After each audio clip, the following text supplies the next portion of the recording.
There seems to be a general sentiment that shoujo anime have kind of fallen off the map over the past half-decade, and a quick look at the most popular shows in this demographic seem to support this theory on the surface. With this idea now worming its way through my head, I decided to go back through the seasonal charts to check if this was simply the result of not many shoujo titles getting adapted period, only to realize that there have been plenty of shoujo manga to receive adaptations during this time period. Possibly just as many as any previous era. So if there are still plenty of titles coming out, then why this perception that shoujo is dying off? My second hypothesis was that the people who created the shoujo titles that are most well known to the general anime audience were no longer active in the business, and after spending hours diving into a black hole of staff listings and filmographies, I've ended up with some pretty interesting results. So consider this a semi-coherent rambling guide to the staff behind the biggest hits in shoujo anime, and why more recent shoujo titles haven't managed to achieve the same levels of popularity.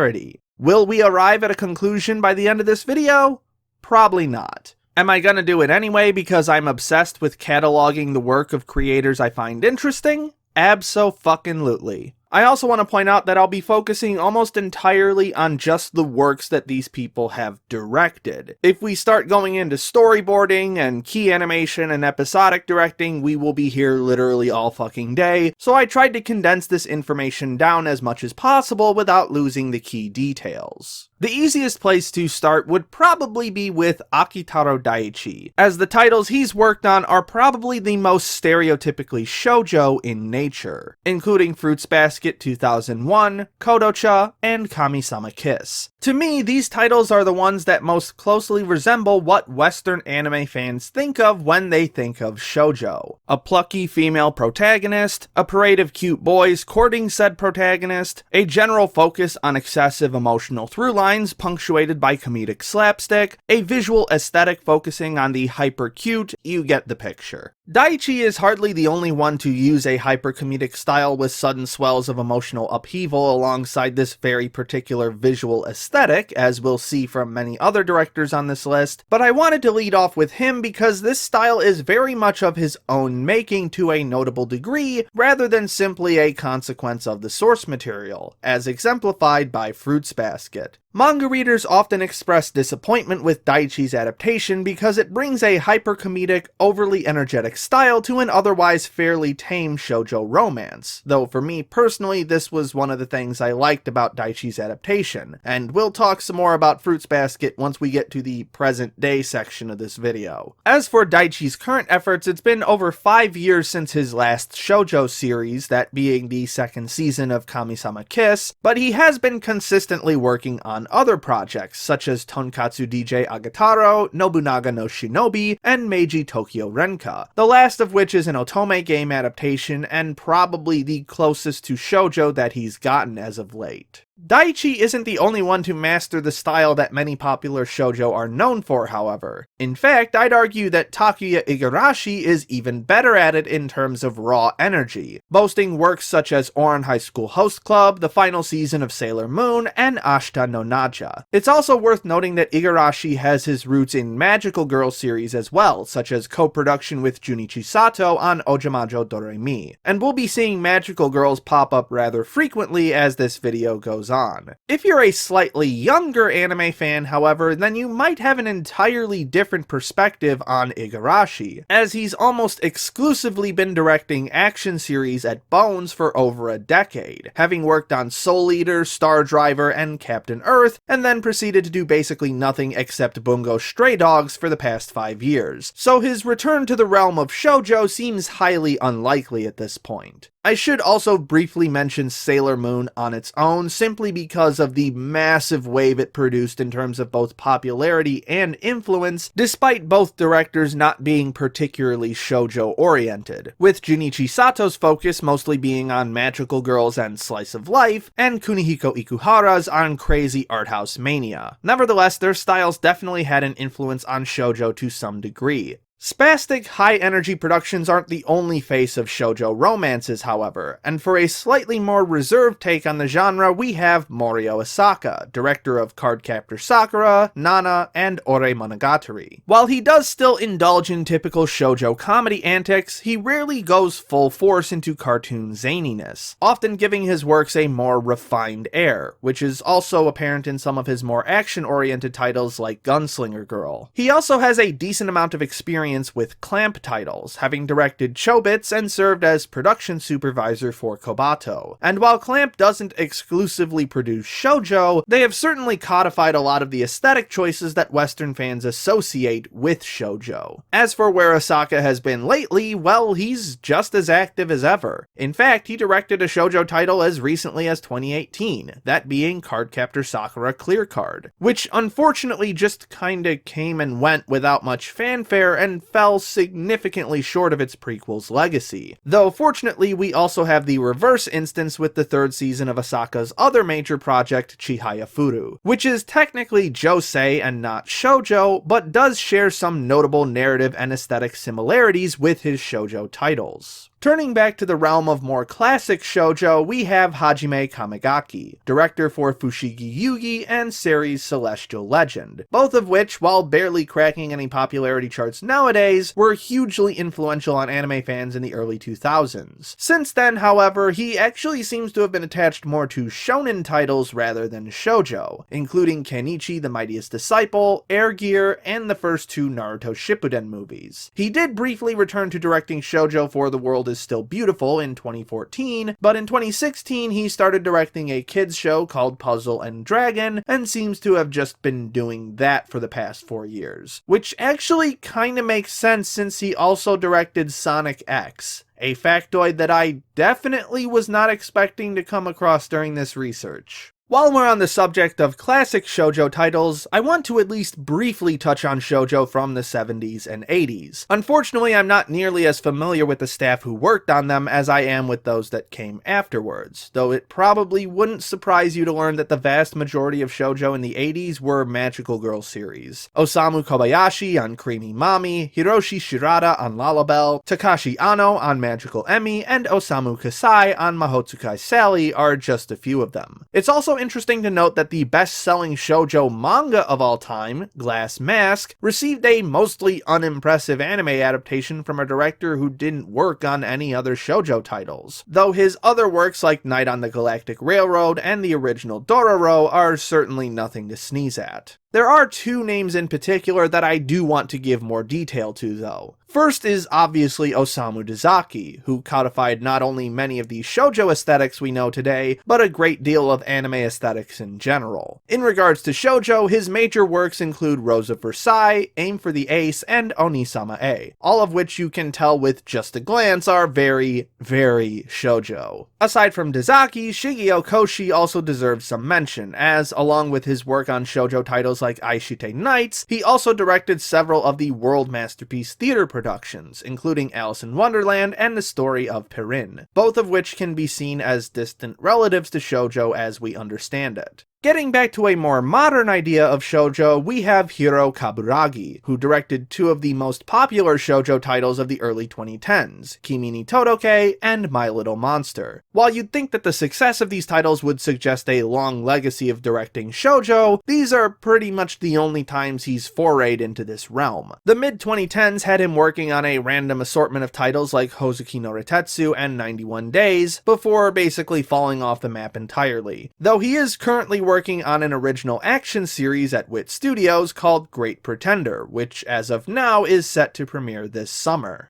Not all shoujo is perceived positively, however. In fact, I'd say that it has the misfortune of being perceived in an overall negative light. Though most of this comes from flawed perceptions about media aimed at teenage girls, the works of Kyoko Sayama certainly aren't helping the issue. In particular, her work on edgier series such as Vampire Knight and Angel Sanctuary, and the most brazen elements of those series can still be seen in more modern shoujo titles. To be fair, she also directed Skip Beat, which had a fairly positive reception, but the reputation of Vampire Knight alone has been a big enough scapegoat for people to shit on shoujo for over a decade, and that's really unfortunate. As for other female directors, Ai Yoshimura is an interesting case. Starting her directorial career with season 1 of Oregairu doesn't immediately strike me as making her shoujo worthy, but then she made a strong splash with Blue Spring Bride in 2014, and immediately followed that up with Dance with Devils and Cheer Danshi, the latter of which isn't technically shoujo, but does share some narrative and aesthetic similarities. Out of everyone on this list, I find her career to be one of the most interesting to follow, and she's certainly one of the most unique entries here in terms of visual presentation, which isn't that surprising since she spent so much time working on Gintama, and thus gives a lot more insight into her most recent work, Kabukicho Sherlock. Then we have Takahiro Omori, who probably has the most diverse repertoire on this list. While he's much more known for his adaptations of absolute insanity action thrillers like Baccano and Durarara, and even anime originals of the same variety like Samurai Flamenco, he also has plenty of experience in the realm of shoujo. His more traditional side is present in works like Baby and Me and Gaku and Alice, but he's also responsible for a style even more subdued and refined than Asaka's, as seen in works like Natsume Yujinsho and Hotorubi ni Morie, which many people don't necessarily associate with shoujo, but are shoujo nonetheless. He also directed the magical girl classic Fancy Lala, as well as josei titles like Princess Jellyfish. Though much of this work is likely the result of him being the primary director at Brainspace for so long, his influence on the artistic space around him cannot be understated. As for where he is now, he's mostly been working on Natsume Yujinsho sequels, which have had no less than 3 installments in the past 5 years.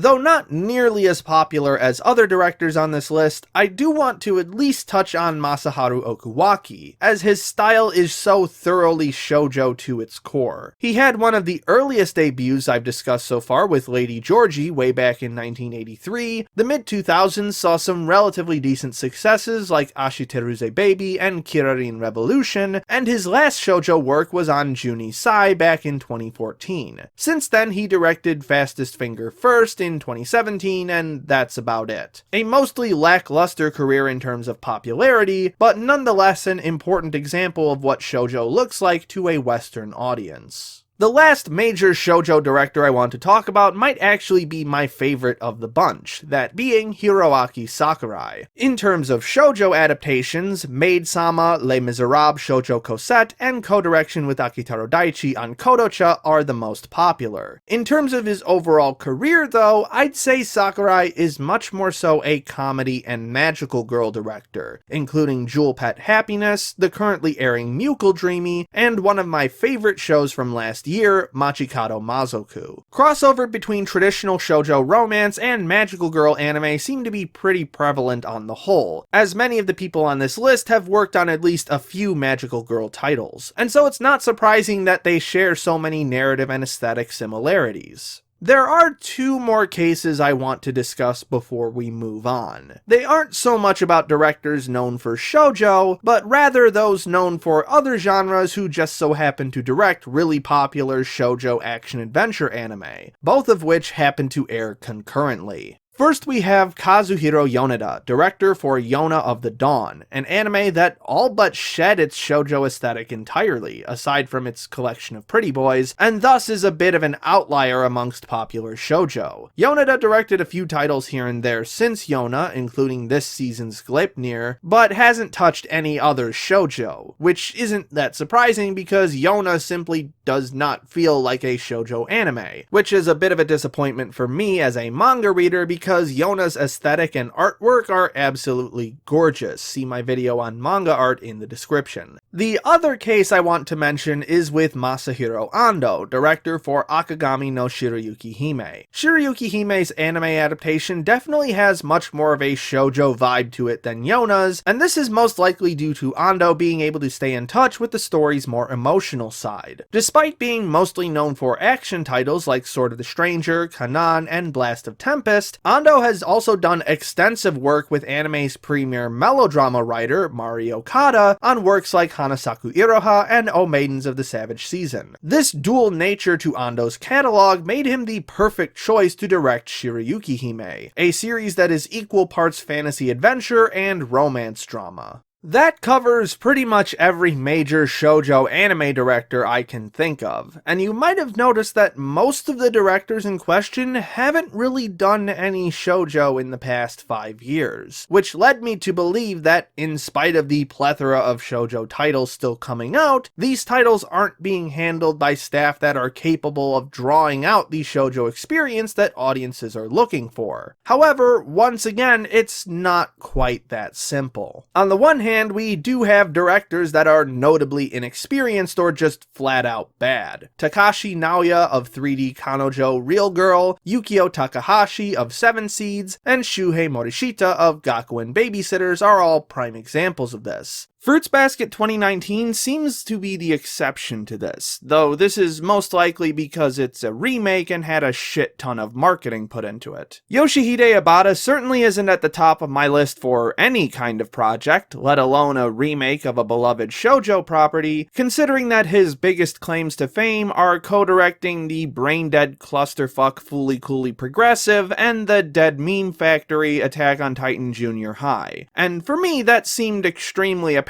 when watching this remake, but in the end the strength of its source material managed to pull through in terms of popularity. An example of a shoujo remake failure, however, can be found in Munehisa Sakai's work on Sailor Moon Crystal, which was mostly the result of trying to stick too close to the source material and not imbuing the series with any sense of cinematic expression. And picking the guy who oversaw the Water 7 and Thriller Bark sagas of One Piece for a Sailor Moon reboot doesn't seem like the most optimal choice. There are also several instances of directors who are otherwise competent in other fields being attached to shoujo for no discernible reason. Hideo Takahashi being chosen to direct Anonymous Noise strikes me as rather odd considering that most of his experience is with excessive action titles. In fact, he directed Keijo just 6 months earlier, and would later go on to be one of many different directors for JoJo Part 5. Takayuki Inagaki also strikes me as an odd choice to direct Hatsukoi Monster, as his expertise tends to be more in the comedy ecchi realm, with works like Desert Punk, Koharu Biyori, and Rosario and Vampire, the last of which is rather infamous for taking the action out of this action manga and watering it down into a generic harem rom-com. Tetsuro Amino was chosen to direct Nijiro Days despite being a massively accomplished mecha director, having worked on Macross 7, Break Blade, dozens of SD Gundam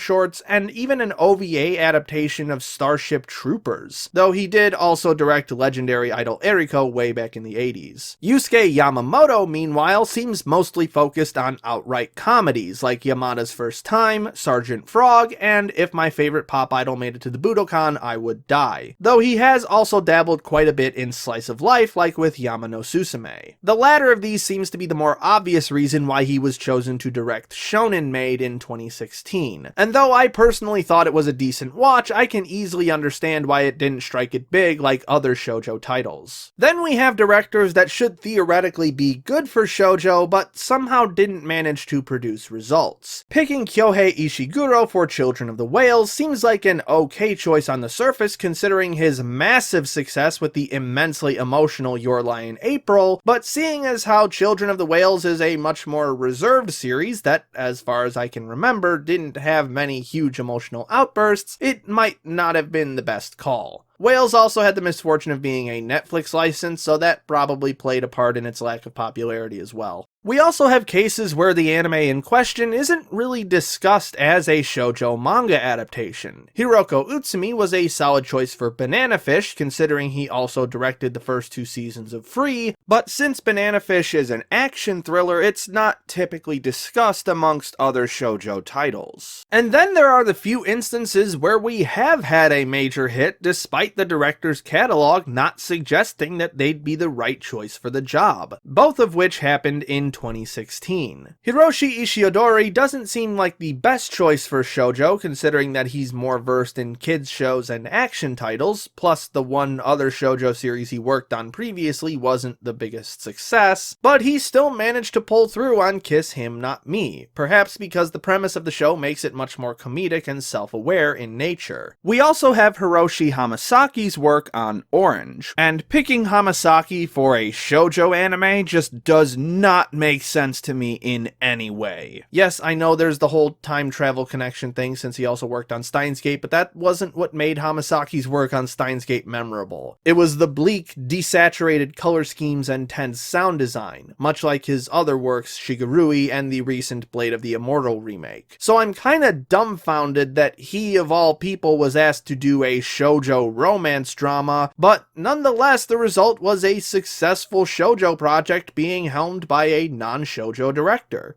In the end, the answer to why does it feel like shoujo has died off recently doesn't really have a clear answer. Shoujo is still being made in general, high-profile shoujo manga are still getting adapted, and the genres that people associate with shoujo are still present. Another hypothesis could be that the talent normally reserved for shoujo romances are moving back into the world of magical girls, considering that the genre has been enjoying a bit of a renaissance over the past few years. Lack of powerful creative staff feels like the most accurate culprit, but even then there are still some holes in that theory. Regardless of what the actual reason is, I had a hell of a lot of fun diving into shoujo's history and seeing all the different directors behind the most popular titles. And if you'd like to see me do this again with another topic or genre, feel free to let me know in the comments below. Special thanks to Jan Rogalski, Rourke Tanjoin, Christine Seibert, Ryan Johnson, and all my other patrons for their generous support. My name is Ember, and I'll see you next time.